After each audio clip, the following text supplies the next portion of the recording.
kami akan menjelaskan pengaruh pengaplikasian pupuk anorganik dan organik pada tanaman kelapa sawit yang telat pindah tanam. Saya Indi Amalia Siregar dengan NIM 240301070. Saya Dian Rafiq Azli dengan NIM 240301058. Saya Untung Azikra MB dengan NIM 240301067. Saya Dafar Aditya Purapasaribu dengan NIM 240301102. Saya Irene Tabita Patricia dengan NIM 240301107.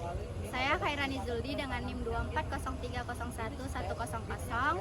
Selamat menyaksikan. Dadah! Skri Bibit telat pindah tanam adalah bibit yang terlalu lama ditempatkan di persemayaman atau di polybag, melewati usia idealnya. Harusnya dia disebarkan di lahan penanaman. Akibatnya, pertumbuhannya tidak seimbang karena kekurangan unsur hara. Apa sih yang terjadi jika kita telat memindahkan bibit? Yang pertama, akar-akar di dalam polybag akan menjadi berbelit, melingkar, sehingga saat dipindahkan akan rentan putus. Yang kedua, pertumbuhannya terhambat karena kekurangan area resapan dan hara. Yang ketiga, tanaman menjadi tinggi dan rentan, batang menjadi tinggi dan rentan, sehingga saat dipindahkan, batangnya itu rentan putus. Lalu yang keempat, daun menjadi hijau karena proses fotosintesisnya terganggu akibat hara yang kurang tersedia. Nah, pada tanaman sawit ini tentunya kami juga menggunakan pupuk, yaitu pupuk anorganik dan juga pupuk organik. Nah, pupuk organik itu adalah pupuk yang mengandung bahan kimia dan dapat memberikan nutrisi secara instan kepada tanaman, terutama sawit. Nah, pupuk yang kami gunakan adalah NPK, yaitu pupuk yang membantu mengoptimalkan pertumbuhan dengan 3 unsur utama, yaitu nitrogen, fosfor, dan juga kalium. Selanjutnya kita menggunakan pupuk organik atau pupuk booster.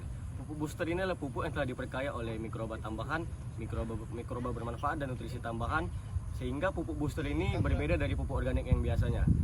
Kegunaan pupuk booster ini dia bisa memperkuat bibit kelapa sawit, lalu memperhijau daun kelapa sawit dan juga menstabilkan pertumbuhan kelapa sawit setelah pindah tanam.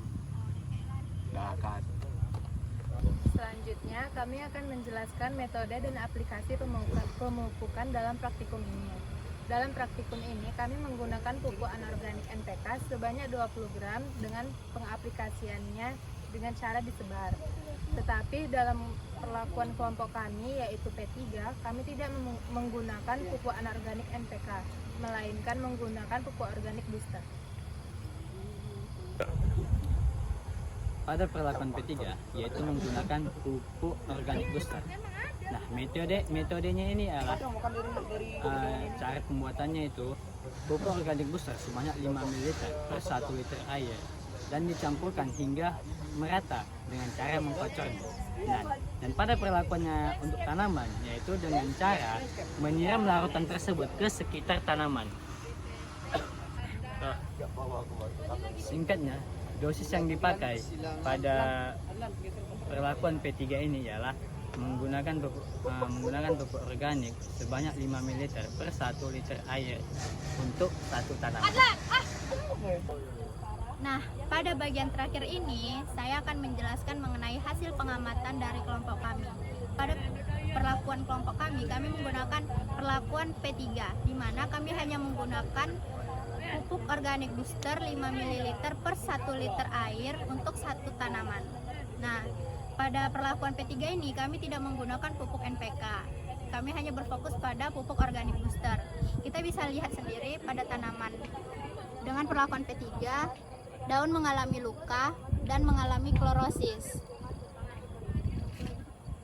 Nah, hal ini disebabkan karena tanaman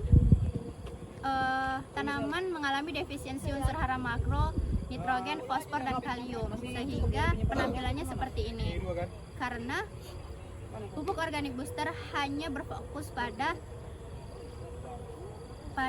pertumbuhan tunas dan kesehatan tanah, tapi dari tanaman yang bisa kita lihat, tanaman mengalami defisiensi unsur hara makro.